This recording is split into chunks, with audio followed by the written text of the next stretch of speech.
Mag-alok po ang gobyerno ng 2 milyong pisong pabuya para sa mga makapagbibigay ng impormasyon ukol sa pag-aresto sa mga smuggler at hoarder ng agricultural products. Ito po sa ilalim ng bagong Anti-Agricultural Economic Sabotage Act. Sinabi ni Agriculture Assistant Secretary Arnel de Mesa na sa ilalim ng batas, ikinokonsidera na hong economic sabotage ang smuggling at ang hoarding activities kung ang nasabat na commodities ay aabot sa mahigit 10 milyong peso.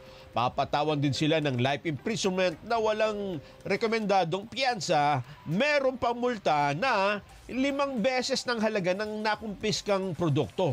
Ayon pa kay De Mesa, palalakasin na ng RA 12022 ang revenue collection ng gobyerno kung saan tutuntunin ang mga hindi nagbabayad ng taripa sa illegal na pagpapasok ng mga nasabat na farm commodities.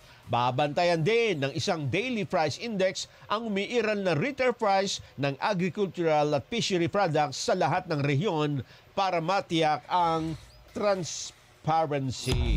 Good morning. You are watching Ciento